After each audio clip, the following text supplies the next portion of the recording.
In your face. Not this again. Yep. I don't know why I keep doing. I don't know why either. It's awful. I don't know. It feels like a good way to open the show at the time, and then I do it, and I know it's not, but I've already started and I've already committed and I can't stop. I miss those days, a few weeks ago when we would just open the podcast with "Hello." Well, we could do that now. Hello, Internet. Hello, Internet. Welcome to what hopefully is a better episode of a better podcast. Already starting off great. We have Kenny making pelvic thrust noises into the microphone. At least I didn't actually make the pelvic thrust this time. I don't know that, and neither does the audience, Kenny. It's theater of the mind. I'm telling you now that I didn't. I don't believe you. Well, that's on you. You're not trustworthy. That's still on you. Because I know you. I don't understand. It's none of my business. What? I was doing the meme and I was drinking my coffee, but no one can see me doing it. So really, it was just for me. Once again, theater of the mind, Kenny. Theater. We are a better podcast theater. Right. That's deep. Oh, that reminds me. The snapping. I went to a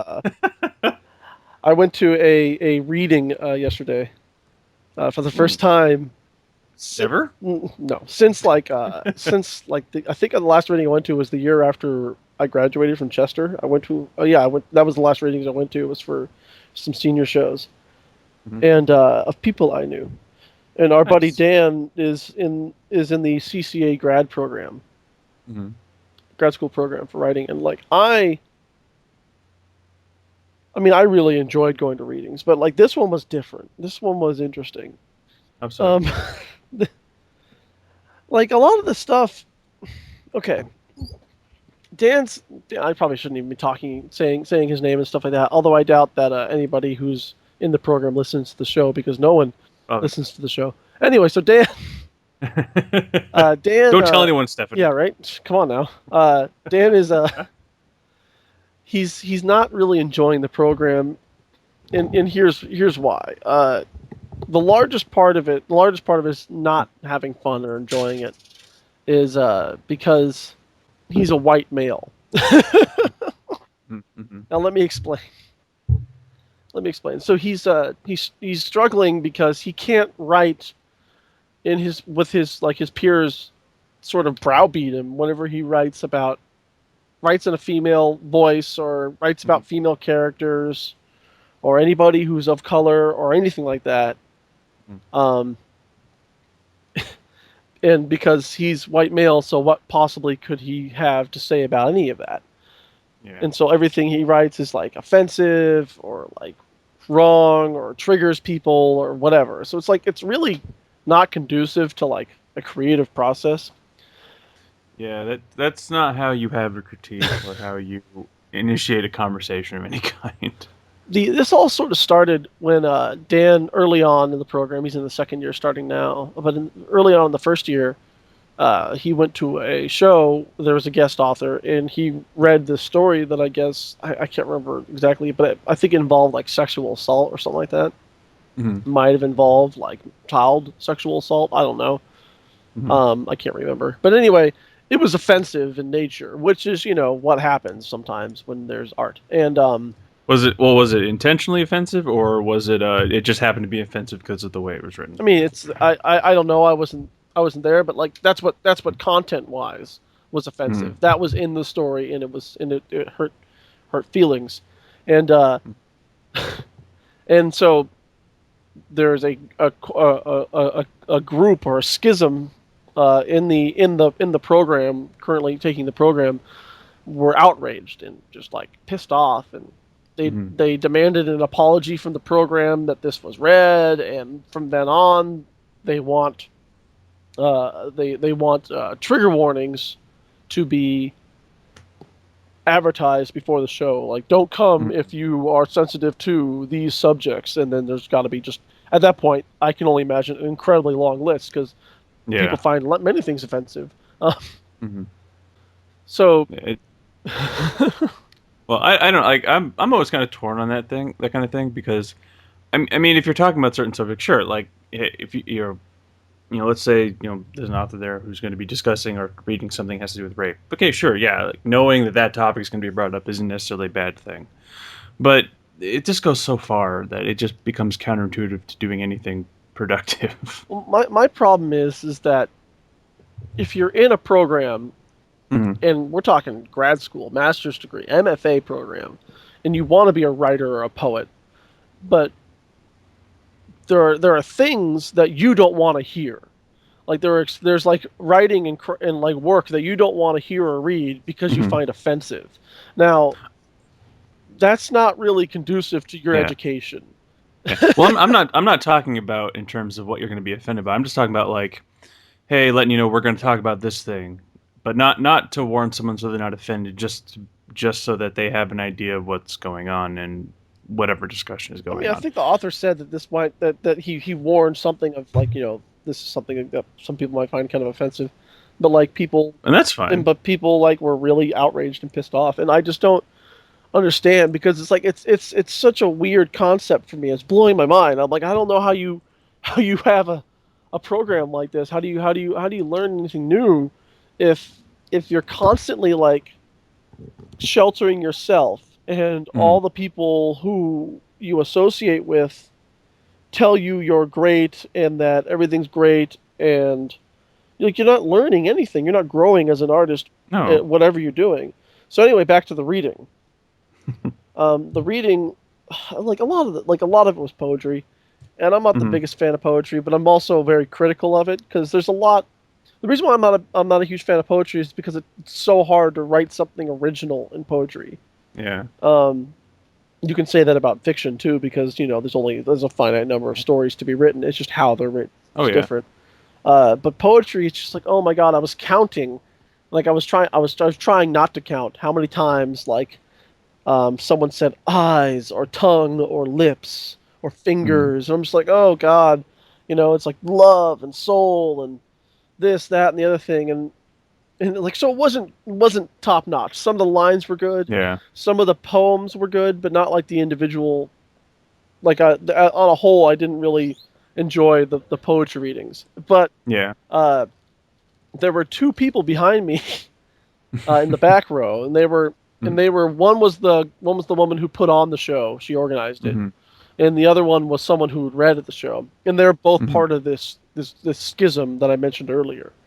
And Hmm. so, like, every time, okay, when you're at a reading and a writer reads something and you think it's good, Hmm. what do you do? It depends on the situation I'm in, but generally, if I like something that someone's reading, I'll usually wait till they're done with everything before I start clapping. Exactly. Or you'll nod, you'll do Yeah, something silently to yourself yeah, for or your like give benefit. them, or if I know them, I'll give them a thumbs up or Yeah, yeah, something. yeah. For your benefit, for something like, Hmm. it's not really. I mean, or for the writer's benefit, because you don't want to interrupt anything, and you don't want to Yeah. be, you don't want to make it harder, because it's like readings are difficult to keep people's attention, because you're Yeah. staring at someone, or you're staring at the wall listening to someone. There's not like a Hmm. visual accompaniment usually. Yeah. So you don't want to distract the audience in any way. These Yeah. two behind me, like, whenever there was a line that was like, it was more frustrating than this when it was actually a good line, because I was trying to, like, oh, that was good, and then I would hear this behind me. Hmm. Hmm. Hmm. Hmm. How loud were they doing that? Loud enough for me to notice every goddamn time. Hmm. Hmm. Wow. Hmm. I, it's I don't understand that. I mean, I was warned that there might be snapping. Well, that's Apparently, that's that's something more or that less happens in the okay. program that they do, where they hear something they like, they, while the reading's happening, which I still find distracting and obnoxious. But the humming Yeah. really bothers me, because Hmm. because the people who are hmming are not actually doing it for the writer's benefit. They're doing it Yeah. so that everyone else around them thinks that they're thinking really hard about what was written and they Oh think yeah. it's really interesting. You're doing it for you. That's Yeah, they're putting on a facade yes. to make them seem more intellectual than they are. So when it was frustrating when the lines were bad, and they went because I'm like, that was just a bunch of big words. If you really broke down the words, the definitions, you would realize there was nothing said. Nothing was said Hmm. there. Zero things. But you were like, because they used a bunch of 4-syllable words in the middle of a stanza. Doesn't make any Hmm. fucking sense. Hmm. As I was complaining to Dan last night, he kept doing that to me too. Hmm. God damn it, Dan! You can't be one of them. Uh, but it was even worse when like it was a really good line, and I was like nodding to myself like yeah, and I go fuck, god damn it, what's wrong with you? Shut the hell up! You're ruining everything. Which to me is a baffling thing to do, just because you're in a grad program, you're participating in a grad program. You don't need to put on this image of high intelligence Why put on because airs? You're in an yeah, MFA program. Have some they, self-respect. that's kind of already assumed of you for the most part because you're in this program. Like earning a master's is not an easy task, and getting into the program is very difficult. It's difficult for anything you're doing, but some are more difficult than others, I think. But the fact that you're in there already shows that you have a high intellect. You don't need to do things like You should have some that. sort of accomplishment, Yeah, the fact that you're there, I think, says enough about you. and a competence in works. And there was a lot of competent work, but a lot of Mhm. it was, I thought, like not at graduate school level. No. Which was unfortunate. And I know a lot of this stuff is work in progress and stuff like that, but like the resounding applause and the creates this like atmosphere where you're cloistered and safe, and Yeah. no one's being real to you, or Mhm. they think they are, and they don't know what they're doing. It was just really kind of a frustrating experience for me because like going to Chester, there were times that there was a time I didn't realize because people would say this all the time who had been in Mhm. grad programs. Um, that Chester is a lot was like the Chester writing program was a lot like a graduate school program in Mhm. that it was like in its intensity and like the number of times we did workshops and critiques and Mhm. readings and all this stuff. Like we actually had a structure that was very similar to a graduate school structure, probably not on the same level as far as like reading materials and stuff like that, Yeah. but overall like it was very in depth. And I got 4 years of that, so that was cool. Mhm. But listening, or participating in this MFA event and hearing what they're working on, I was like, really, this is it? This is what we got? Like it didn't seem like at the right level. Like you should be beyond Yeah. this point. You should be way past this nonsense. But no. I mean, it's for me. It's one thing that's hard to judge because you're just seeing a small sample size of what the overall program is doing, but at the same time, like you can't allow those kind of pieces to be put forth as a representation of the accumulation of work you've done thus I far. mean, it's not a big program. I was led to believe that there was a decent amount of people there for the program. Mm. Hmm. Hmm. Hmm. Hmm. That was unintentional. I didn't actually mean to do that. My biggest problem with what Dan's going through right now is that is Mhm. is sort of this hypocritical notion that by they are excluding Dan Mhm. and oppressing Dan because he is white and male. Well, how are they excluding him? By basically they're he's not willing to express himself. He's afraid to read certain things. He Oh, brought I he got you. brought three things to the reading. We had some food before the reading, and he brought Mhm. three things, and I read them over, and he's like, "Well, this one's probably too offensive." Like because it was in the voice of a like the it was in the voice of a woman who was very like in charge of her own sexuality, which should be empowering. And then we were looking at the TV, and like Brock Turner was released yesterday after a three Yeah. month prison sentence when he should have served 6 for raping a girl. And six Yeah. months, Jesus Christ. Um, Well, you only got 20 minutes of action, Jeff. it was truly, truly, truly an abortion of justice. Yeah. However, because that was on the TV, he scrapped that story. He's like, no, I can't read that tonight. And it's like, oh man, that in of the three pieces I read at the table, like while eating dinner, that was probably the best one. That was the most powerful, at least the most meaningful. The one he ended up reading was very funny, maybe a little pretentious, and even Dan said afterwards, he's like, let's face it, that's not a very good piece, but because it made Yeah. everyone laugh, he got resounding applause. Yeah. I mean, in some cases, you got to pick your battles, Yeah, but at the same time, like, I don't know, you shouldn't. I mean, I say you shouldn't be afraid to just throw yourself out there and say, no, this is what I've written. You're going to listen to it. I don't care if you like it, but at the same time, you don't want to alienate yourself from the people in the program you're trying to yeah. finish. He just doesn't feel like he's getting much out of it, and he's really disappointed because he's spending all this money, and hey, he will have an MFA afterwards, so he'll be able to get a Yeah, job involving like an MFA. But yeah. you I know, mean, it's kind of the bigger picture you got to look at. Like at the end of the program, you'll have mhm. this new degree.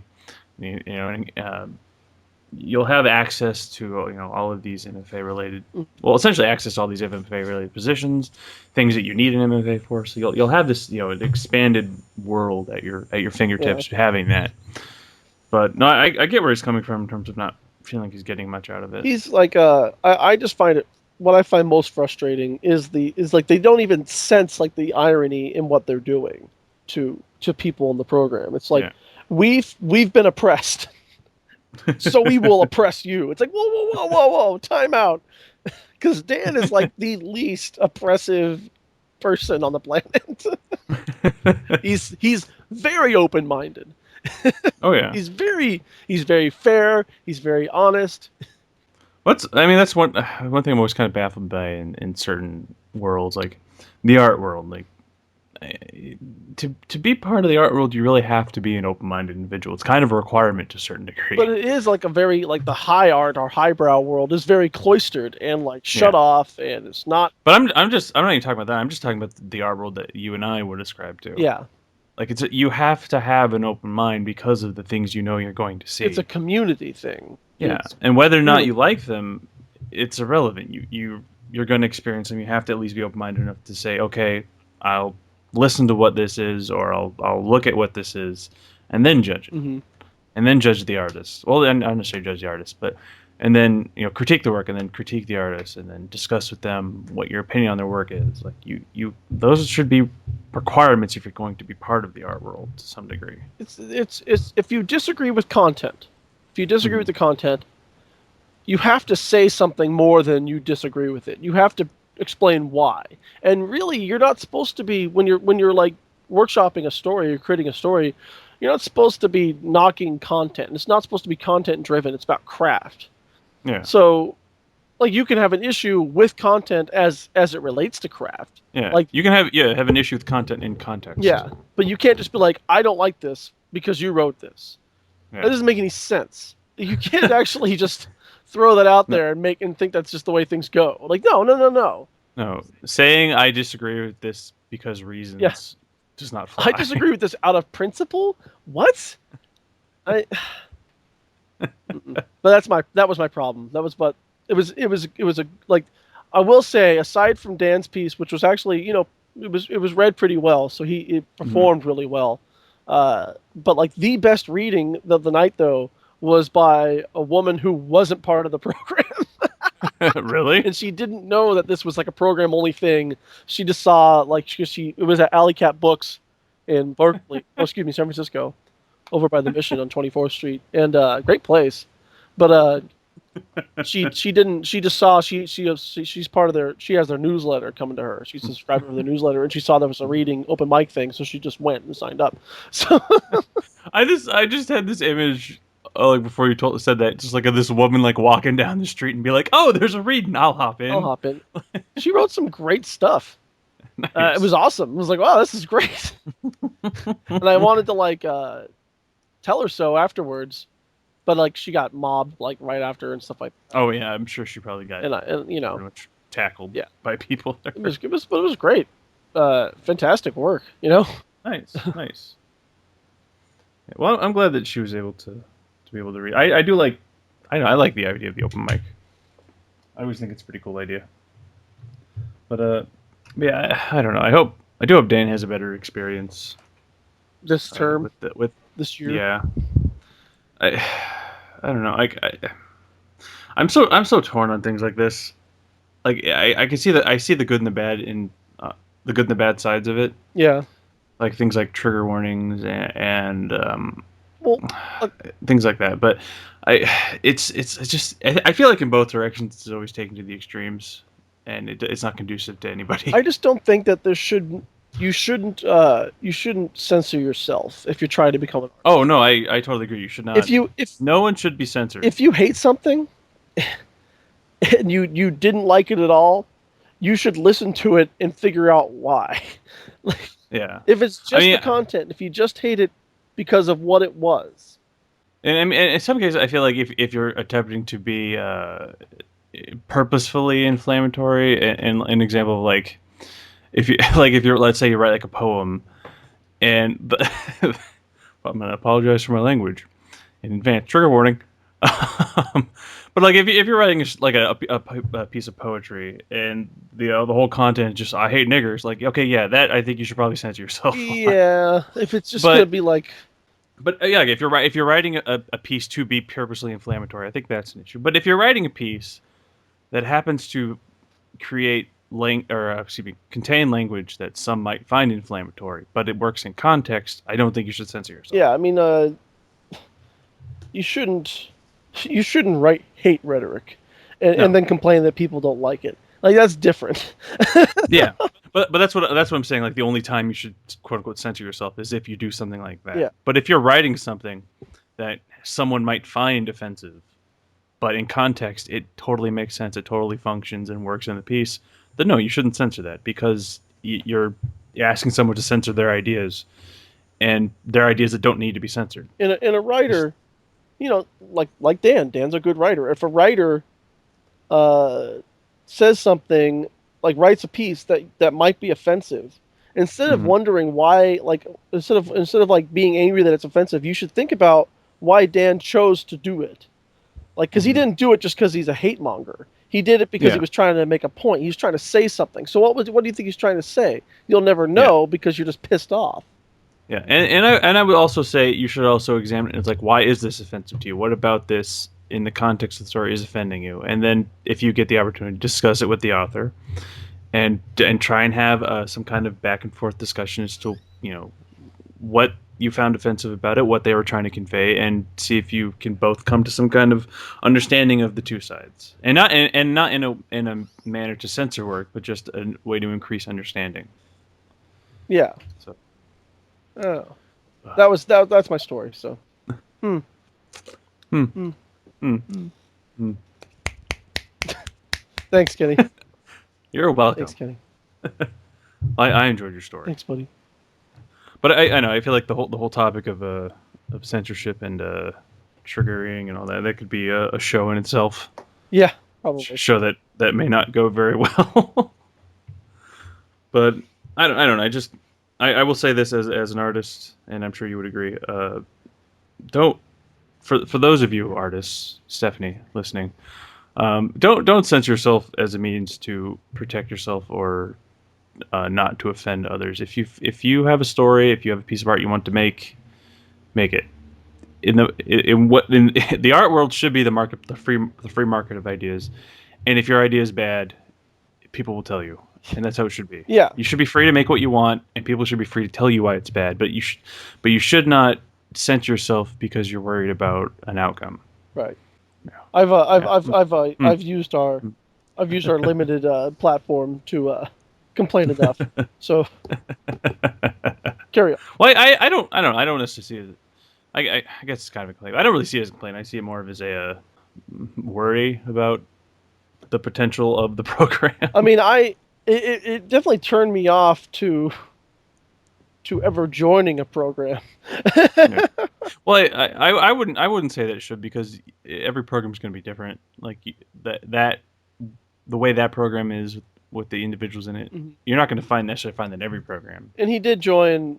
It's sort of sight unseen in that he came all the way out from Connecticut to be here. So Yeah, he didn't really. I mean, I could have. The same thing could happen to me at Chester. I just got lucky. yeah. I mean, yeah, it's hard to travel that far and really have any idea of what your college is really going to be like outside of whatever they tell you. Yeah. And they're not going to sit there and be like, "Oh, well, as a white man, be worried about the program you're entering. Trigger warning. But I don't know. Just overall, I would say just your best option is discussion and avoiding self censorship. Mm-hmm. I think those two things are what's going to really uh, push the proper dialogue. Hope so. Not to get all highfalutin on you. We're hyphy and dumb. We are Thiz face. I think they say. I don't know what that means. That's something Mac Dre did. I don't know. Good for him. Yep. Good. He died. He died a while ago. Oh, bummer. Yeah, I think he was shot in St. Louis. Oh, shit. Yeah. I wouldn't tell anyone you didn't know that, though. They really like Mac Dre out there. Oh, I'm sorry. I wouldn't worry about it. I know a lot of things, but I don't know some things. I'm sorry. I know a thing or two about a thing or two. I can't keep track of every goddamn thing. I have to keep all my brain matter space for useless DC Comics knowledge. Hey. Not entirely useless. It's fun. It's fueling the show, damn it. It's what's keeping us around, baby. Let me tell you about Black Lightning. I didn't want to be Black Vulcan. I wanted to be Super Oh, Bolts. this is Super Bowls. But actually, I think this is a good segue. Segway. Speaking of potential trigger warnings and all that, I wanted to give a quick update on the Kaepernick situation that we talked about in the last episode. Oh boy. Nothing big, but quick update, or rather, quick recap. Kaepernick, quarterback for the 49ers, probably going to be their backup. Sat for the National Anthem. He kneeled. Because he kneeled. Well, I mean, in the third game. Okay. He sat because he was protesting the anthem because he doesn't feel it represents the country as it's supposed to, because the country isn't living up to the ideals it proclaims. So in this last game, he had a discussion prior to the game with Nate Boyer, who is a former football player, former Green Beret, who wrote an open letter to Kaepernick basically saying he wanted to be angry at him, but he decided he should listen to see what Kaepernick has to say. And then he and Eric Reed had like a 90-minute discussion with him, kind of a way to how to get the message back on track, because he didn't want the message to be misinterpreted for what he's trying to do. So as a result, he and Eric Reed kneeled during the National Anthem. Yes. Which I think works better because it does. It's less offensive. Well, it's not just that it's less offensive, but if you look at the optics when he was sitting, he's isolating himself from the team. Like the team is a good 15, 20 yards away from him while he's sitting on the bench. But when kneeling, he's at least including himself in the group, and it doesn't look like he's trying to isolate himself. Mm-hmm. And because I know we talked about last time whether or not this was something he just started doing. Apparently, he had been doing it the whole preseason, but for some reason, no one had noticed until the third game. No, people have been all over it since the first game out here. I don't know about out there, but it's been on the fucking news. The third game is when CNN picked it up, but it's been a thing on talk radio and local sports and stuff like that here the whole time. Well, listening to all the sports and stuff, I normally listen to. They're saying that no one has really didn't really started saying much about it until the third game when the photo came out where he's sitting by himself on the bench. Because I know listening to the news, because I listen to a lot of NPR. I'm that guy. They tend to talk about they'll talk about sports when things like this come up, but they didn't mention anything about it until the third game. That's what I'm saying. A lot of outlets didn't do anything until the third game, but locally it's been blowing up, and quite frankly, people won't shut the hell up about it. It's kind of driving me crazy. I mean, it's big news. They're going to talk about it for a while because they're not talking about why he's doing it. They're talking about CNN is and stuff like that. And one guy I've seen, I was very very happy and blah blah blah. But he's not. It's not raising any awareness for his issue. People are just talking about the outrage that people are feeling about it. Well, I feel like they're gonna. It will start now because there are other players that joined them. There's a player on the Seahawks that also sat during their game against the Raiders. So I think with him changing how he's doing it, and with more players joining in, because there's also I think a player from Miami that said that he supported Cap and he was going to join him in sitting. I think with more players doing it, it's it's going to move away from, oh, look what Kaepernick's doing, to like, okay, why are people doing this kind of thing? And I think with like changing the optics of him not sitting instead kneeling now, Mm-hmm. I think that's going to move it, because it becomes less inflammatory. I think not sitting away from the team, especially with having another player doing it with him, especially someone as popular as Eric Reed, who is actually the player union rep for the team. Yeah. I mean, Yeah, so I appreciate what he's doing. I think it's actually a really good cause. It's a really good Mhm. idea. I just don't find it offensive. My issue with Mhm. the whole thing is the story has become about how offended people are about the Well, thing, of and course, not because about like the Black Lives Matter movement or anything like that. yeah, It's nice that we're finally talking about yeah, like it'd be great if we were talking about the Black Lives Matter movement when there wasn't a kid who just got shot, yeah. because that's right now, like that's kind of what we're doing. Like nobody's been shot recently. There's no new big case about it. But like because the only time that the news talks about these movements and these protests is Mhm. when is Mhm. like directly after someone gets shot. Now, I know they Yeah, happen all the time, but they don't get any press because there's no juicy story behind it. Unfortunately, the juicy story behind this one is that a premier athlete, even though he's not a very Mhm. good quarterback, Well, is I think he's getting. I think he has that spark of still having. I think part of the problem is he had the surgeries, and he lost a ton of weight mm, because he changed his diet. So I think if he can work really hard this season, I think he can really get a lot of what he had back. Because I don't think he's lost it. I think he just has to adjust to his new body, quote yeah, but unquote. he's not very. He's well. We don't have a good. We don't need to do a football discussion right now. But I'll just say there are still flashes of old Kaepernick there. I'll put it that way. yeah, but even old Kaepernick was never reliable. Kaepernick. I don't know, that first season he was really good. Mm, Got them to got them to the NFC Championship and then got them to the Super Bowl, son. mm, Okay, mm, you can't say that he didn't get to the Super Bowl. They were in the Super Bowl, and he was mm, the quarterback. mm, You can disagree with all you want, but you're wrong. mm. Hmm. That's not a disagreement noise. That's a noise. Well, I'm not saying he's the only reason I got there. Mm. I'm just saying he is a part of the reason I got there. Obviously, no, he's not the only one on the team. He's not the only player they have. But anyway, well, I think part of the issue is people. That's how do I want to put it? People have confused uh, patriotism with nationalism. So the second you talk about the flag in a derogatory way, you're probably going to be number one. And the flag has become so entwined with the military, obviously, that if you're talking about about the flag, you're obviously talking about bad about the military too. So Of as soon as course. you start doing that, you are just alienated the country, and you need to be burned at the stake.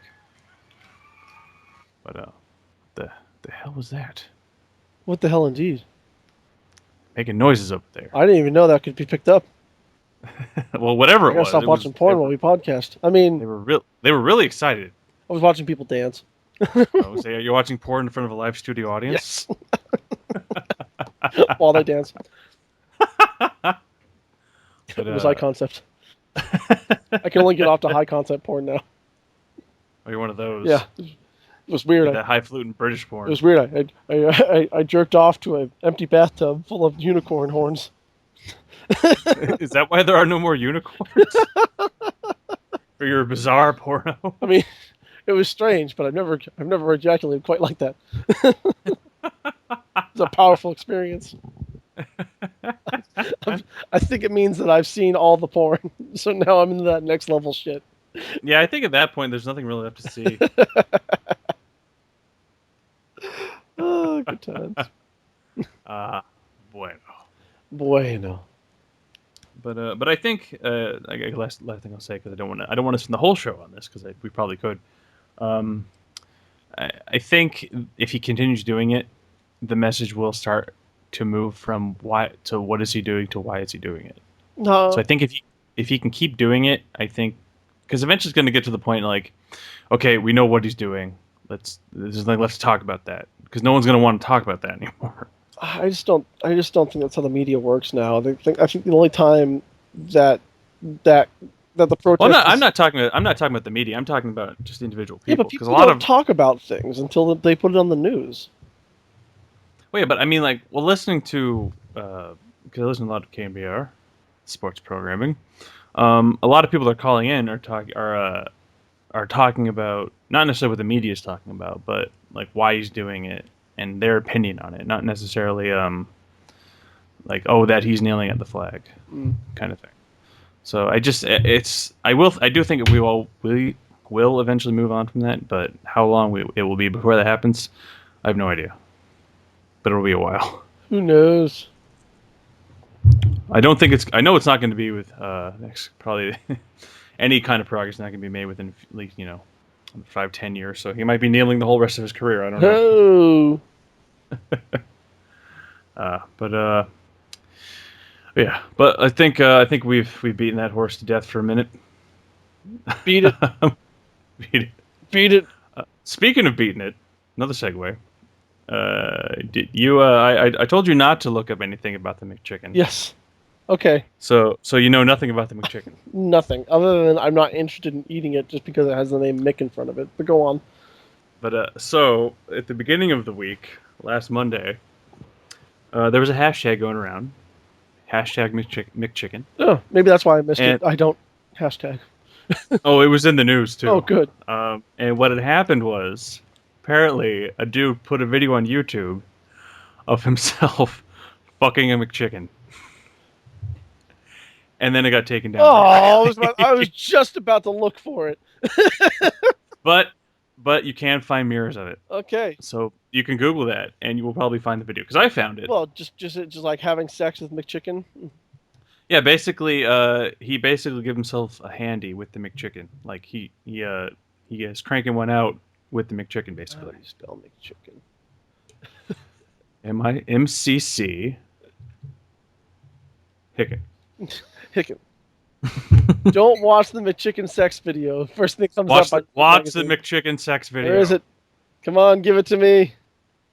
Oh, he's giving to that McChicken. Come on, video. All these reaction videos is not what I want. I want the actual real deal thing. Hopefully you can find it. I know I found it fairly quickly.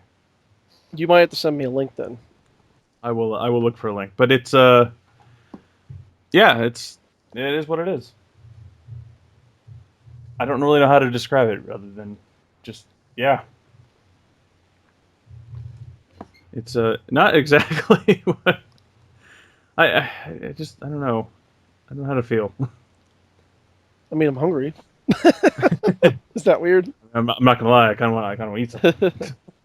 You have to find me that link. Oh. Send me that link. I found it. I'm gonna send it to you right do now. it. Well, the Wang is censored out. That's fine, I guess. It's just. But trust me when I say you're not really missing much. Oh. No. I'll put it this way. Guy's actually got a big dick. Oh. God damn it. But I mean, you're not missing much because the outline is right around his Wang, so you're not really missing much in terms of visuals, right?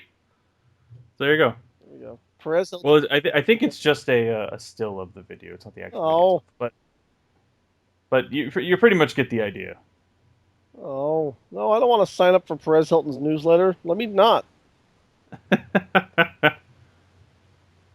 No. Oh, hey, there's actually I think there might be a link you can click under the picture. No. Oh, never mind. It's a Twitter account page that doesn't exist. Click here. Yeah, there's a dude who boned a McChicken. You know, you know what my initial problem with this is? There's only one problem, or Censored not for screen grab of the incident. No, when you just told me what this was, my initial thought of what it would look like. So what the image I'm looking at right now, internet, and apparently everyone's seen this but me, is it's a top down shot. Yeah. Which not as graphic because it looks like he's just rubbing his dick on some buns. Yeah. But like when you first described it to me, I thought it was at profile, which I feel like would be more graphic and more like because if you're doing this, you're probably doing this for yourself. Yeah, I would say so. Jerk off to yourself later because you're that kind of weirdo. So, so like as far as like production quality, I would think profile shot would be better than the top down POV. It's also quite fuzzy, which makes me believe he does not have a high quality phone. Which, if you're gonna fuck a McChicken, you should at least have some 1080p video. Well, if you're gonna record it, for God's sakes, I mean, yeah, I mean, you take a picture, that's fine. If you're gonna fuck a McChicken and you're and just keep that shit to yourself, like privacy is privacy, then whatever, it's fine. Yeah. Do your thing. But this clearly he wanted this to go. Yeah, out. he wanted the world to see, or at least him to see later. And I can't watch fuzzy porn myself, so I have to. It's got to be high def. I need that crisp 1080, and when 4K porn comes out, I'm so screwed because I can't go back to 1080 after 4K. Oh my god, it's outrageous. Right? The only criticism I really had of this video is that when I heard that this gentleman was fucking the McChicken, I thought he was gonna go through the buns and the chicken. See, like through the middle of the sandwich. Else. You thought he was gonna burrow his way through. Yeah, I thought he was gonna burrow through the middle of the sandwich. I didn't think he was gonna use it use it like some kind of weird, I don't know.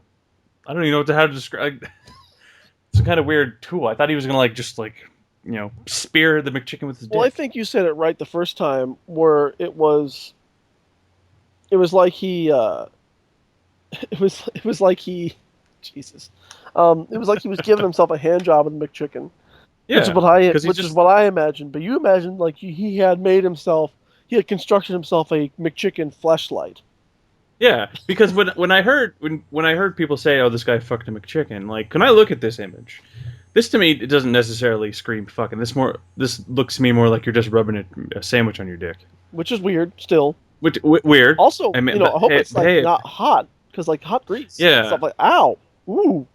Yeah, and that chicken burns. Yeah, buddy, that burns my tongue. It's gonna burn my dick. And then you get mayonnaise all over your dick. Yeah, that's bad. But no, because to me this is more like he's just rubbing it on his wang. It's like this isn't to me fucking a sandwich. Jesus, you got to go through all the layers. Is what I'm saying. By the way, if Fleshlight would like to sponsor a better podcast, that'd be fine. I'd be fine with that. I'd be fine with that. Because hey, everyone needs a little loving. Listen, if ladies can have anatomically correct or sometimes oversized penises to play with, why can't dudes have vaginas? I'm just saying. Exactly. Equality is equality, lady folk. And I'm just saying, you're never going to learn to love someone else until you learn to love yourself. Love thyself. Because hey, masturbation is always great. You know why? Because at least you're having sex with someone you love. Oh, maybe that's what I'm missing. Yep, that's why you don't like doing it. That's why I cry every time I come. Yep. 'Cause I'm alone. That's why I cry too, because you keep telling me about it. I want to hear it. I should stop calling you during, right?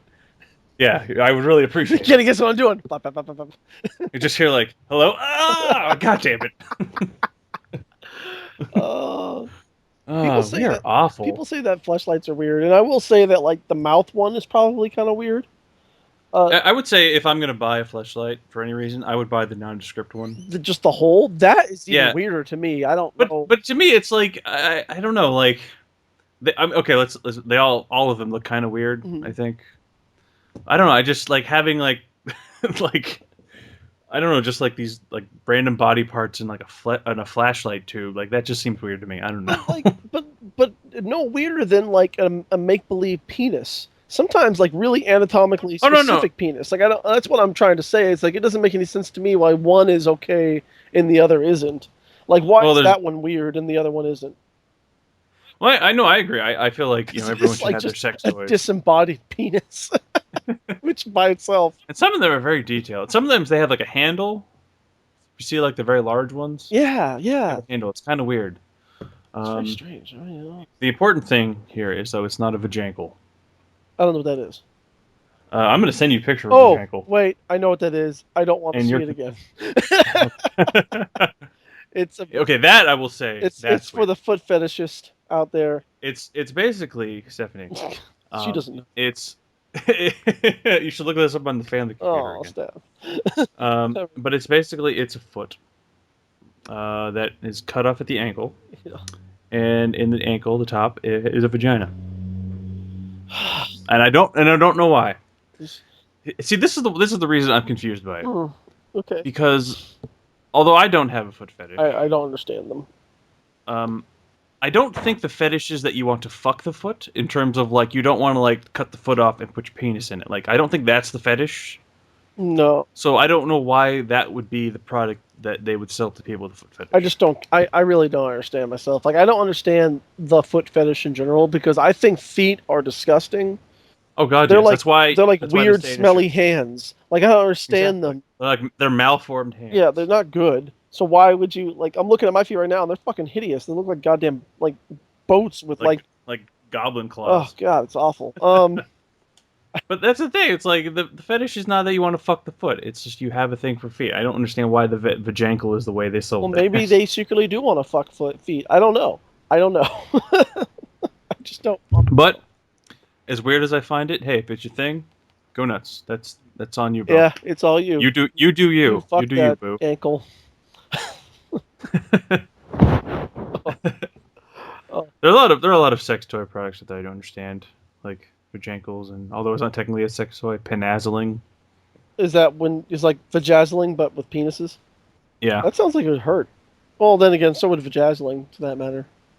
I feel like I don't know anything down there is not a pleasant experience. I've always found like pubic hair topiary attractive. Like that's nice. You know. I'm fascinated by it just because it looks like it takes so much time. Well, yeah. I mean, you took the effort for your partner, and you know, it's fun. It's interesting. It's different. It's a curveball. You know, it's not like just scorching the earth. Who has that kind of time? Oh yeah, I don't know. You make time for the people you love, Kenny. You would know that if you were loved. Or if I love anybody. Yeah. Getting real with Kenny and Jeff. This is deep. Also, This is dark. Kenny and Jeff say hurtful things to each other. So it's just like hanging out with us any other Yeah, day. I know, right? God, I hate you so much. Oh god, I can't stand to even look at you. Right. Oof. Can't believe you stayed here. Ugh. Oh god. Yeah, that was that's what I wanted to talk to you about with the McChicken. Thanks, buddy. I felt like you needed to know. Thanks, buddy, for that. It's such good information for me to to just have. Just Right? have. It's great. Thank you for everything. Keeping me up on the latest. I am keeping you up on the news that you need to know. That I've determined you need to know. I have determined that you need to know this. But I think speaking of news, Yes. man, we're just banging out with the segues Bang it, today. baby. Speaking of banging, we already talked about the McChicken. News related to the channel, Stephanie. You have competition now because we have another subscriber. A new subscriber. That isn't us. It's not us or your mom when you stole her laptop. Nope. Okay, to be fair, in my defense, she asked me to find the channel for her. There you go. And then you subscribed her. I did. She probably shouldn't listen. Kim, No, Kim, if probably you're not. listening, stop. Please stop. Hey! I put that apology at the beginning of the episode. I don't know if I'm going to be able to say the things I say. Like we just had a discussion about fleshlights, vajankles. Hey, Jeff. We already talked about self-censorship. No. But this is your mom.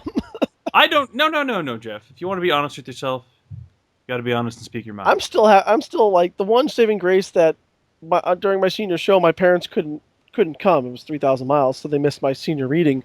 And like, while sad as it was that they couldn't go, I did say cunt in the reading. So I was like, I was also pretty happy that my mom wasn't there to hear me utter the word cunt. So I don't know how you feel about your mom listening. I swear in front of my mom a lot. Not at my mom, internet, but just in her presence. Kim, meet me over on camera 2. Kim. Camera 3. We talk to people on camera 3, Jeff. I'm sorry, Kim. Camera 3 then. Kim. Stop watching. Stop listening to the show, please. Stop.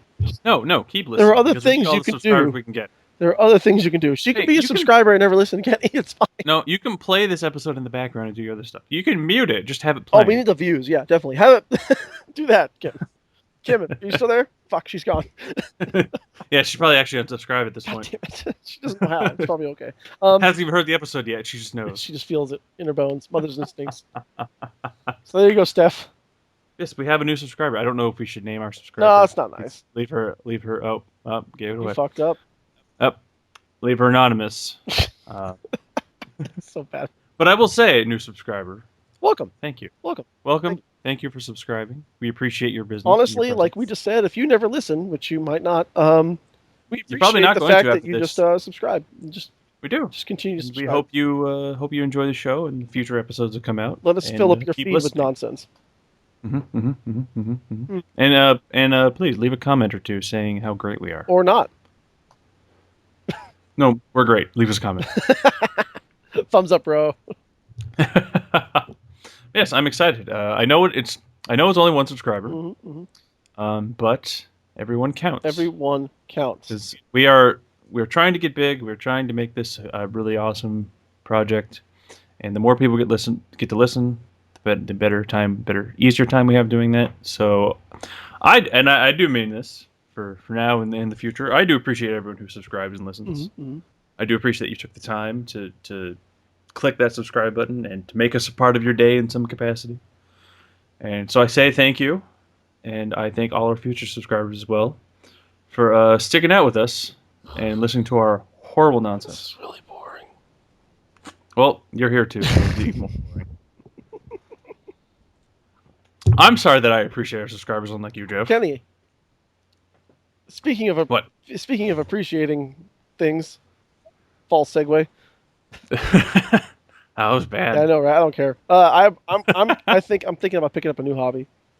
I was going to ask you about that because you had mentioned off the show, Yes, that you had a new hobby, and I'm really curious what this could be. Well, it's nothing salacious. There are certain financial difficulties to overcome in order to take up this hobby. But once I get You're off, going to start sucking dick, aren't you? to pay for it maybe. Once I'm off the ground though, the cost will decrease dramatically. I think I want to start home brewing my own beers. Ooh. Brewing up my own batch. I've been doing a lot of research on the interwebs, and I found a really great site called northernbrewer.com, and they're actually pretty cool. They're pretty informative, and there's even like a local brew your own spot here in Concord. Nice. Which is cool. So I could even go in there and bother people and get ingredients and stuff like that. Like the process in of itself is not complicated to brew your own beer. You just need some equipment, which can be expensive. I've heard there's things like people do things called like nano breweries instead of microbreweries, and they're basically just like some dude has this like small brewery in his garage. Yeah, that's kind of what I would be doing. Because like making a 5-gallon batch, you're pretty much that's like 48 beers. And so like that is still very small production, but like for a guy like me, 48 beers is a lot. Like, ooh, all right, that'll cover that. That would actually work really well, I think, for especially if you're just like a one-man operation. I mean, basically what you end up doing is I've decided if and when I do this, I'm gonna buy the Northern Brewer Deluxe Starter Kit. So basically that comes with everything you need to get started, plus a couple extras that are just nicer to have, like a 2-stage fermentation setup and stuff like that, because you can brew more beers with a 2-stage. And you can get a cleaner tasting and cleaner bodied beer with the 2-stage brewing process too. And the glass carboys, which are basically these glass jugs that you ferment in. But okay, nice. So like the basic process is you take your base malts, which is like what beers are mostly made up of. And they bring the color and the flavor and all that stuff. The predominant stuff comes from these base malts, and there's a couple hundred varieties out there, probably more. Yeah. And how much of these base malts you use is determines like whether you just go with like a bunch of one kind or a mixture to get like a certain unique flavor, whatever. So you take that and you put it like in basically a giant tea bag, and you boil it.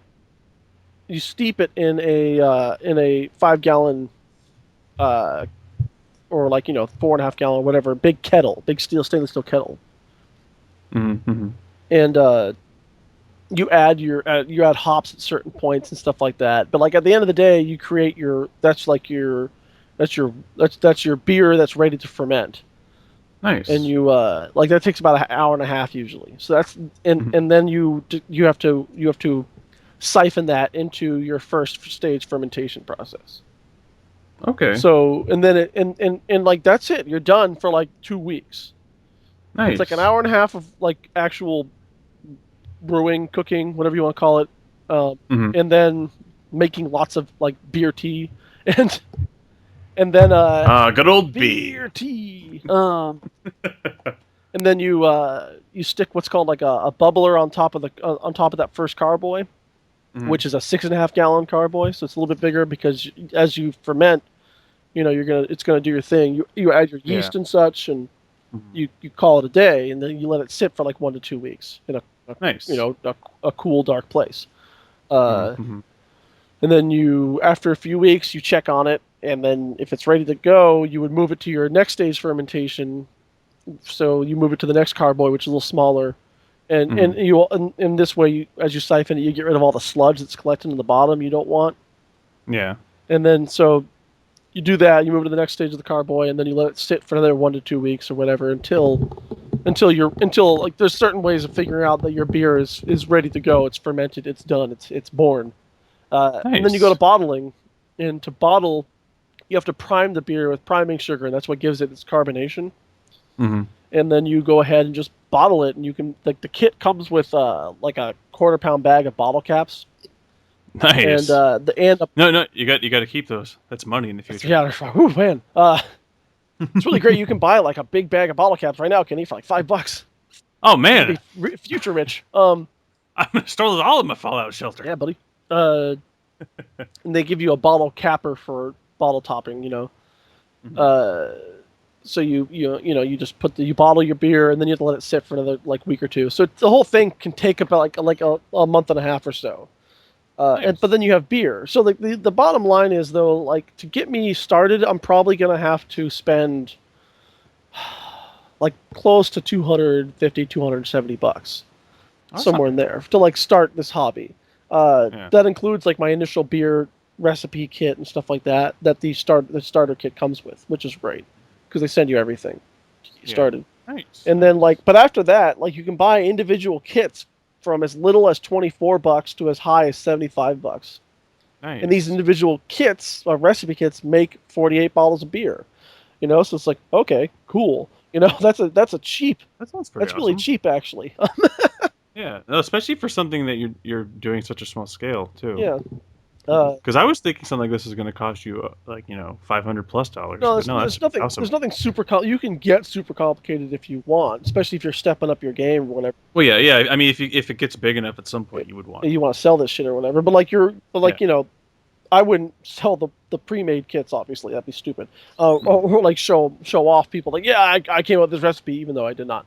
But like the other fun part of it is like coming up with your own recipes, Oh like yeah. doing a couple batches, learning from them, and like figuring out like, well, actually, if I substitute out this malt mix, like if I take 2 pounds of this malt mix out and add in 2 pounds of this other stuff, I might get this kind of flavor. And then if I use this sort of yeast in the process, then there's the whole thing of like adding spices. Mhm. You add spices at two stages. Either in the last 30 minutes of your boiling process, you'll throw in like your juniper berries, or cloves are good, but you can't really like a very small amount goes a long way. Oh But like yeah. whatever you're gonna add in to like add like that fruit or spiciness to the beer, Mhm. you do it then, or you do it during your second fermentation. Like so you can cut up like apples and toss them in the carboy for like a week or whatever, and you taste test it and see how it Nice. is, to see how far along it is and stuff like that. And like there's Hmm. even a cool way of doing like barrel aged beers at home, because Nice. normally what they do is they buy, breweries will buy, old whiskey barrels or what have you, and then Mhm. let their beer hang out in there for like a few weeks, so they soak up Ooh. some of the flavor. But the way Nice. you do that at home is you can buy these oak cubes, Mhm. Mhm. and you soak them in whatever liquor you like. Mhm. You want to partake. You want to like imprint on the oak for like a couple days in a dish, and then you dunk those into the second stage fermentation process Nice. and let them hang out for a week or so. It's crazy. Nice. I like It's it. a cool thing. I think it's really fun. I think it looks like it'd be a lot of fun to do, and it's a hobby like that actually makes something that I want to do. Because let's face it, Kenny, I'm not going to start knitting anytime soon.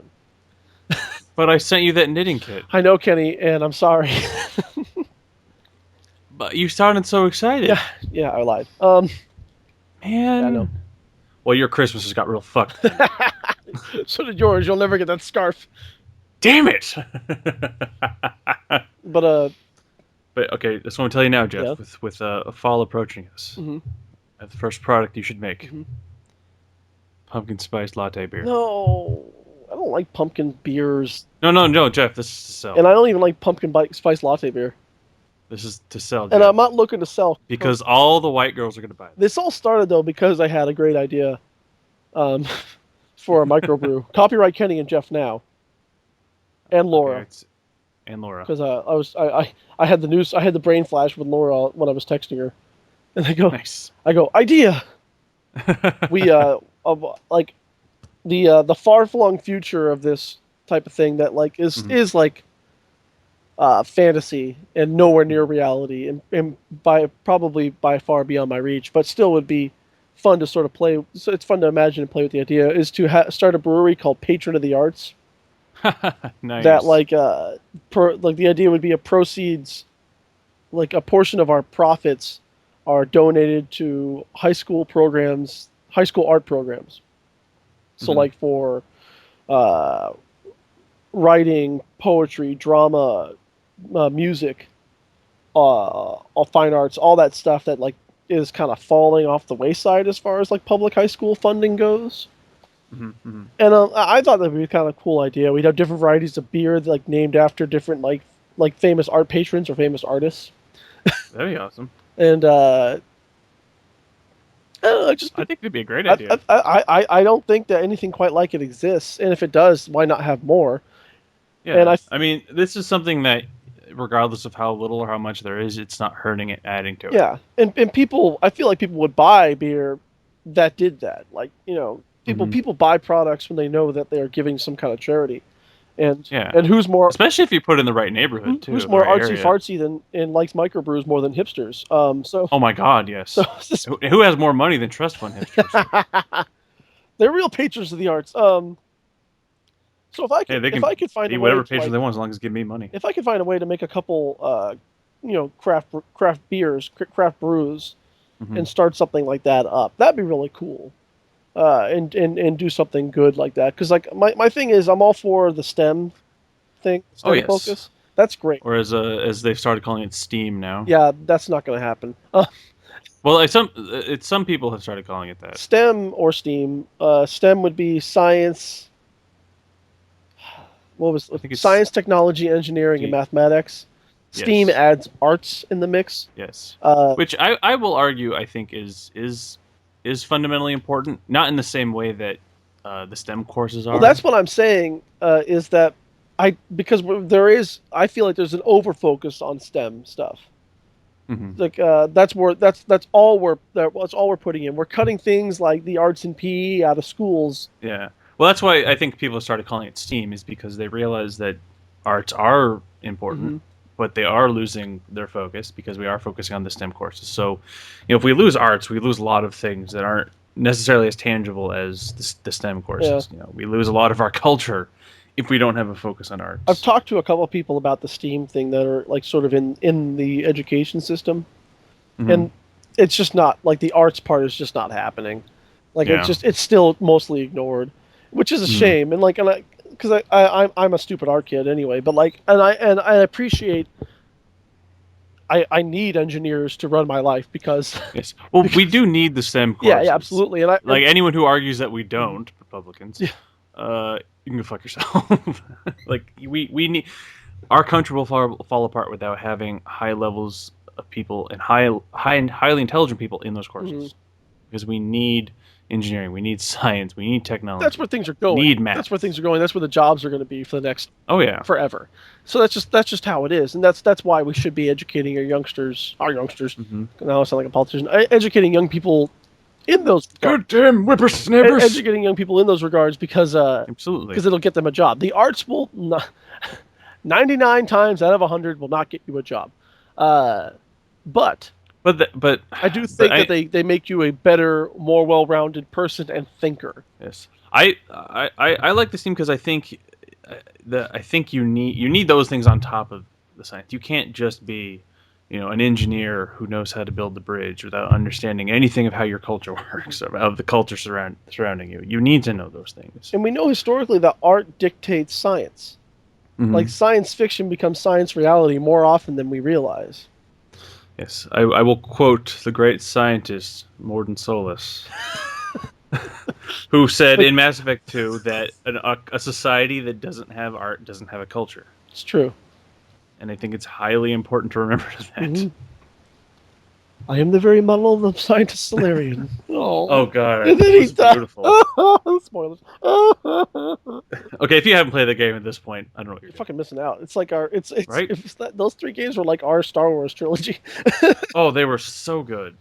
But anyway, yeah, that's the idea. Like I want to start I think microbrewing it's for good. funsies, and then in the long term, I think it'd be really cool if I was able to start this microbrew like patron of the arts thing. Well, you know what happens, Jeff, if you get big and you do have a patron of the arts facility, a bar, a brewery. Yeah, We can do the show we there. can do the show. We could podcast there, and then Hmm. I could really have like my beer of the week. Oh man, what are we brewing this week, Jeff? Oh, I'm working on a new red ale. But I've decided this is what your first big selling beer is going to be, Mhm. since we're doing an artist theme here. It's going to be MC Escherweisen. I'm for it. I'm gonna work on that. I've already decided that if I ever do get famous, I'm gonna have like if it ever gets famous, I'm gonna have a April Fool's beer. 1 year where it's just gonna be Dadaist beer, and, and I'm just gonna try and sell people baggies of water You should. and say You it's like should a just- porter, our newest porter, Dadaist beer. We call it Duchamp, the Duchamp, Le Duchamp. Le Duchamp, It's an imported beer or it from just says France. this is not a beer, even though it clearly isn't. Still, Ceci n'est pas une bière. And just sell them one empty bottle. yes, here, Brewed it myself. I think I like it. hipsters. I think it's a really cool idea, and I think it's. I mean, because it touches two things that I love: beer Mhm. and the arts. Mhm. But it also really helps benefit a group of programs that need a hand. I think so. I think that'd be really cool. I have zero clue as to how we would target it. It would probably have to be local programs. Well, I think what your best option would be to start in a community that has a good art, at least some art programs, Mhm. or because not necessarily because you don't want to go into an area where there's a school that has no programs or programs that need saving because you're not really going to be able to help right away. But if you go into an area that has good art programs, you can see if you can work with the schools or whatever foundations they're working with, and then at that if you get to a point where you're starting to help them enough, then and you're making enough money, you can expand yourself out and move into other communities. Yes. But that's something you also have to really work out with the right people, Yeah. obviously. I, But no, I think it's a good idea, and I think if you do it right, it can actually be really beneficial. I feel like I would enjoy it was something I would enjoy doing, just like not Mhm. even like the patron of the arts thing, but just like brewing my own beer. And I Yeah. can imagine like that's gonna be really fun to like make my first batch and then like go Mhm. to a party and be like, hey, you want a beer? And I made it, and then go, oh, don't throw out the bottle because I need to save those. They're expensive. Actually, yeah. If you could put it in this bag Yeah. for me, I need to. And just put it back in the box. Put it back in the box. Just to be, everyone have an announcement. When you're done with your beer, please put it back in the box Back in the in the kitchen. box. I need those. Also, if you finish a beer that isn't one of mine but has a pop off top, I want that bottle. Yes, please, non-dented, please. If you popped it off with the bottle opener, I don't want it. Can't use it. No, not the cap, just the bottle. Oh, You can't reuse the cap, but the caps are cheap. The caps I don't know. You could try. you can buy like a bag of bottle caps for like $5 Just use a bunch of like and be Guinness set. bottle It's tops. fine, but like the bottles are expensive. But like every yeah. like every kit, like every part of the process, you have to sanitize, and the kits come with a sanitizer that's rinse free.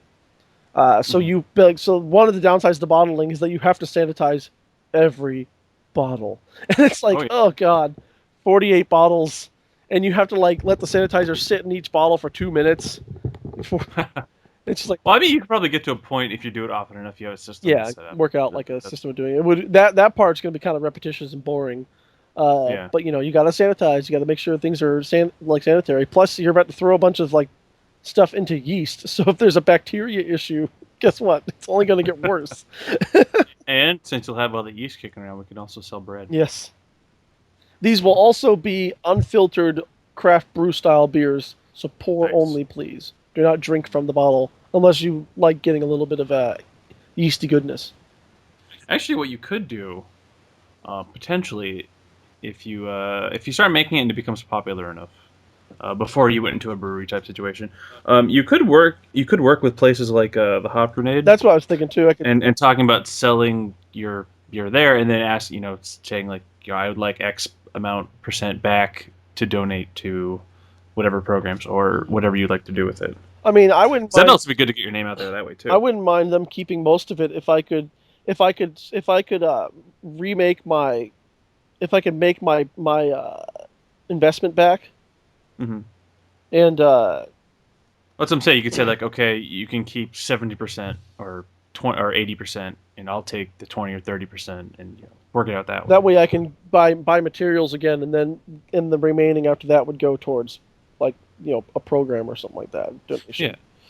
No, I think going into a place like that, or similarly like a place that we went to when we went to Matt and Emma's wedding, Hmm. places that sell beer like that is a great idea because there's always something new there, and they are really low key And they've got those places that fridges just full of bottled yeah, beer from all over the place. and I feel like it also has the right kind of crowd hanging out in it. Hmm. That those kind of people are people that I think that would be willing to pay a little more for a beer, especially if they know it's going to support something. So I think to start with, it's a good idea to go for a market like that, and to go for a location like that. So I'm excited about your hobby. I think this would be cool if I can pull it off. We got to get started. Yeah, Some. I mean that's the thing. It's like I have to save up some cash to get me going. Mm-hmm. Because but once I do, like I get that. Once you get over that initial hurdle, Yeah, you're pretty much okay. once I get that starter kit, and then I'm also gonna have to buy like the stainless steel. I don't happen to have a 5 gallon stainless steel kettle just lying around. You don't? No, Well, someone's I know, behind. right? I'm a fuck up. I'm just swimming in stainless steel kettles. It's really hard to do, but It's painful. right, Poking, I have so many poking bruises. the eye. I think I broke a finger. Ouch. But yeah, once I get through all that stuff, and like I said, once I get everything together, it'll be minimal cost. Like, let me Nice. see here. Let's see. Yeah, the initial entry level cost is always the hardest part. Yeah, I mean, if you got 48 beers divided by $35, you're spending $1.37 on a beer. Yeah, and if you can sell it for like $3 or $4, I'm just talking about for me. Like for me, having a hobby of brewing, it's like oh no, I'm talking about like if each beer costs you like $1.37, but you sell it for like $3. mhm. Um, like you're still making pretty good profit on that beer. Yeah, but I'm not even like not beyond the patron of the arts pipe dream thing.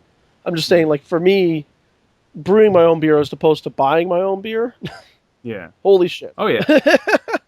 I mean, you're spending what to be like nine. Actually might average out because you probably a 6 pack, $1.37 a bottle. $8. Let me say $8 Mm, for a 6 pack. It's not that bad though. I mean, that's still cheaper than most of the high quality beers that exactly. I've Like if seen. it's still not cheaper than Bud or whatever, but I'm not buying those. Like Yeah. that's for all 48 beers. That's like 60, almost $66 Yeah. worth of beer. But like like if you take like usually I get like a 24 pack. Oh, no, I get 12 Mhm. packs. I'll get a 12. I'll spend like $20 on a 12 pack sometimes, or a 24 Yeah. pack. Yeah, I was right the first time. I'll spend like $20 on a 24 pack sometimes, um, and like it's cheaper. It's cheaper to have to make your own. Which is a great idea. I'm glad I thought of it. Drunk. Yeah. Yeah. Yeah. Yeah. I am too. I muted my microphone so I could sneeze.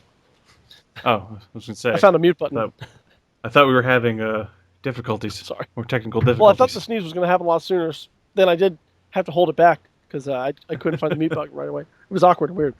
But that's my new hobby idea. I think I'm going to do it. I think I'm going to look. Well, I'm excited, and I think you should give progress reports once you get started, because I'm curious to see how this unfolds. I wish I was thinking about it if I could send beers to you and like Laura or whatever, but like I feel like logistically that'd be very difficult. Yeah, I think you can, but it's you'd have to you had to have packaged a certain way. Yeah, it's costly. You have to tell them it's a liquid, and Yeah, it's also and I know certain fragile certain and certain carbonated. liquids you yeah I know certain liquids you can't ship, but I don't think alcohol. I don't think that type of alcohol falls under that. It's like you guys, upon receiving your bottles, would not be able to open them for at least a week as things kind of settle down. Hopefully, they wouldn't arrive flat.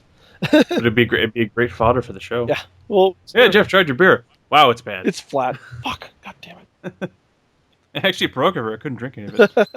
I sucked it out of the packing peanuts you put it in. You moron. Should have put a sponge in here. That's all I'm saying. But no, I am very excited. I think this can be I think this could be a good thing in multiple ways. Hmm. So yes, if you do end up in whatever time frame you end up doing it, you should let me know, and we should keep progress reports. I think it's a good idea. I'm for it. It's gonna be fun. So, and I know it is a pipe dream, but I think the patron of the arts idea would be really awesome. So would it just be a brewery, or would it be like a brewery restaurant type thing? Oh, I don't know. Like or not a restaurant, like a brewery bar type thing. I don't know. Like if it was a bar, that's a whole other idea altogether. Because originally my idea was just to have like a beer company and bottle your own beer and sell that. And but if we had like a brewery, we could sell other things there, and profits from the beer brewery could also go towards.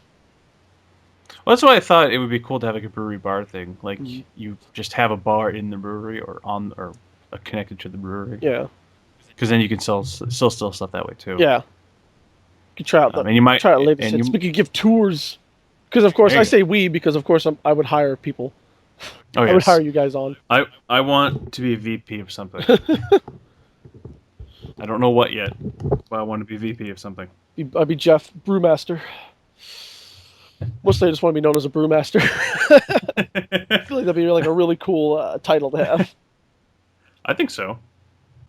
Oh, that'd be awesome. Good. The pipe dream. Yes. But no, I am excited to see where this goes. So keep me posted. Thank you. I will. We will hopefully in the future we'll have weekly updates we can give, Yes. or at least In the or far perhaps flung future, because it takes even a long time to like get a finished oh yeah, product. it's I mean if even if you started like tomorrow, we probably wouldn't be till next year before we started giving updates. Yes. It's like, well, Kenny, it's finished. What? What the fuck? And what? Huh? How did you do this? Wow, that's Can't fast. talk about it. I found a new way to hyper ferment things. Got to keep this on the I'm gonna be DL. big, Kenny. I'm gonna be huge. Blow it up. Get all the blow ups. Blow up dolls. Awesome. Yes, I think. Yeah. Yeah. So any other new business you'd like to talk about? No new business that I can recall. Word. Oh, not much new business for I. I have the car thing going on, but that's. Do you want to talk yeah. about the car thing? Tell the world about the car thing. Well, I mean, there's not much to report. Like a bit of a setback. I am worried that this is turning into what happened with my car previously. Flashback. I had an accident in 2009. There was a period of time that I had that one of the exit signs for the freeway had been knocked over because I ran into it. Because what had happened was I was taking the exit to go to the mall to pick up my paycheck for work. This was in New Hampshire, by the way. It's important This is in New Hampshire. because there was snow on the ground. Yes, black ice, and this was around. I want to say it was like a week or so before Christmas. So this is it was during a pretty heavy snowfall too. So I took the off ramp and I turned and I hit a patch of black ice and I slid down the off ramp. It was an off ramp that was it was on this hill. So if I hadn't hit the exit sign, I would have been fine because I would have just slid down to the bottom of the hill and nothing would have happened. Of course. But I hit the exit sign, knocked it over. So for about a week, there was no exit sign there. So I had to get my car repaired. So I took it to this place. I don't know if I should name. I don't know. I don't want to bring that out. Um, if you ask me about it personally, I'll tell you, and I'll tell you never to go there. But I don't want to throw shade on the show, more so than I already have. But I took it there, and they said it'd be about a month. So I left there for about a month, and then called, and they said it'll be another 2 weeks. So a couple weeks went by, and I called, like, oh, it'll be about a week. So like a week went by, I called, like, oh, it'll be tomorrow, and then it'll be tomorrow, and then it'll be tomorrow, and then it'll be tomorrow, and I finally got my car back, like almost a month after they said I'd get it back. Yeah. And I worry that that's what this is turning into, because like, first it was the engine was bad, obviously, because it needed to replace. So, and they said it'd take a few days, and then I gave it to them 2 Fridays ago, so a week from yesterday. And then they said, "Oh, there's a small coolant leak." I'm like, okay, but as we talked about, it's probably just from trying to connect the engine. Yeah. And then they said, "Oh, yeah, the water pump on the engine is bad, so we need to replace." I'm like, okay. And now, like every time I call them, I'm just waiting for them to tell me what new thing needs to be done to the engine before I can get the car back. But they did say the engine is firing up fine. It sounds great.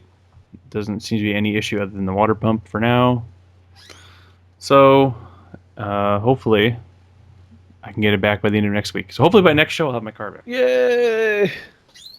So I'm just, and I was texting you about it yesterday, and I'm just so frustrated because it's like it's one of those things like, you know, if you have like a situation at the beginning of it, you're like, okay, well, you know, I'll get this solved this week, you know, I'll tackle it as each problem comes along, and then you get like to the end of it, and you're like, you can see the finish line, but there's all these small hurdles you keep running into, and you're like, I just want to fucking finish.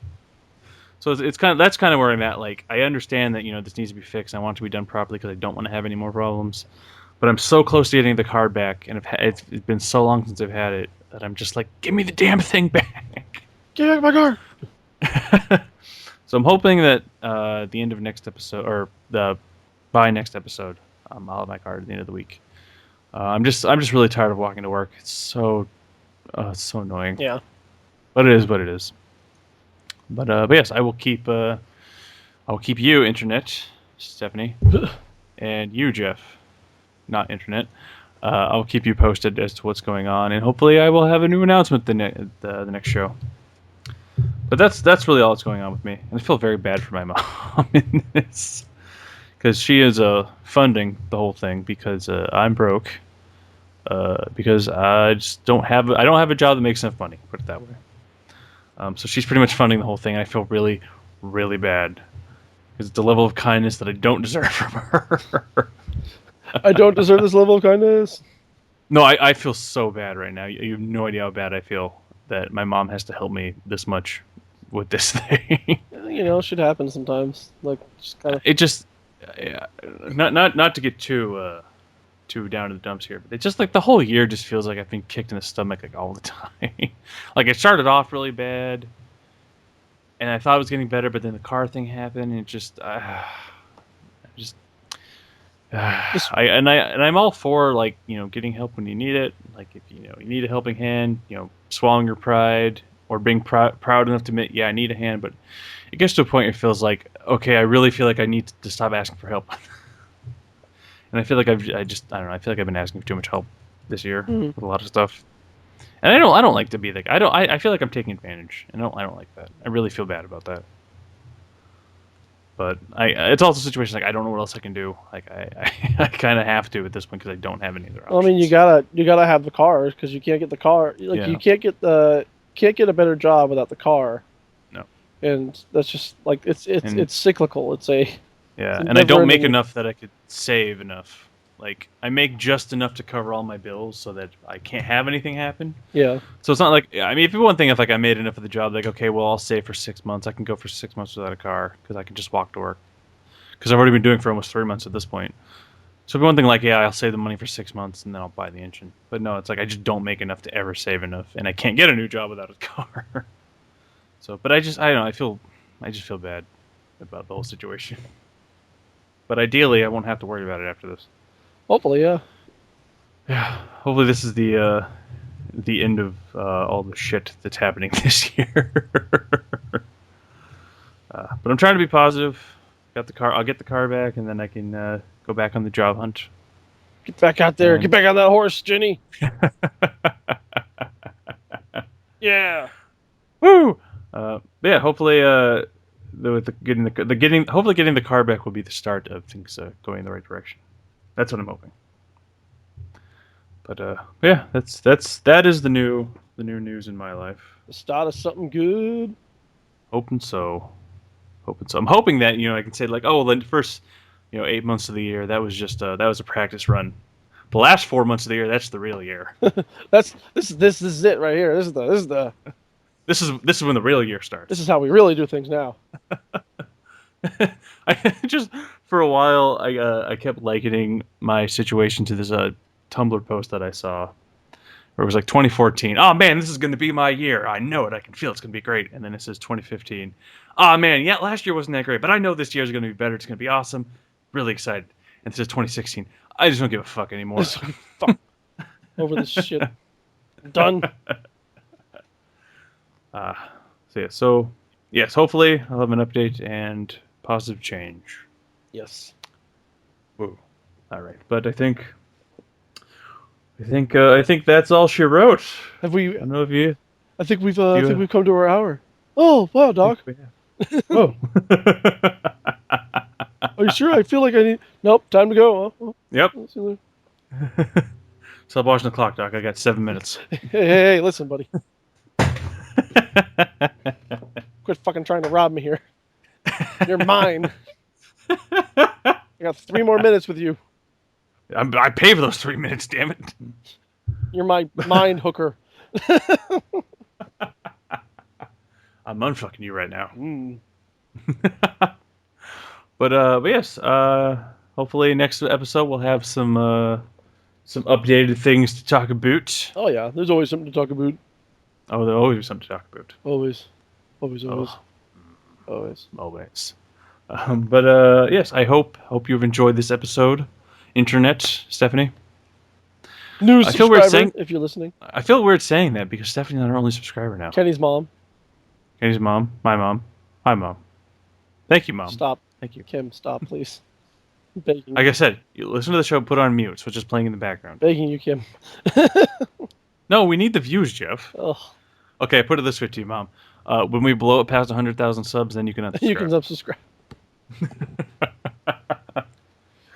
But yes, I hope you enjoyed the episode. I had a lot of fun. Hope you had a lot of fun, Jeff. I did. Did you have a lot of fun? I had some fun. Fun was had. And I hope you had fun, internet. Because that's what we're here for. We are here to entertain you. We are your monkeys. Here we are now. Entertain us. Yes, and as always, like, subscribe. Tell us what was awesome, what was not so awesome. Tell us what cool things you want us to talk about. Send us a link or two if you think there's something neat we should discuss on the air. Mm-hmm. And all that good stuff. And if you have any constructive criticism, throw that our way. Because we don't want you to censor yourself either, internet. Damn it. I mean, even though your comments will probably be very repetitive and non-helpful, we want you to say them anyway. Because that's the kind of people we are. But as always, I'm Kenny, and as most of the time, he is Jeff. I am Jeff. Today.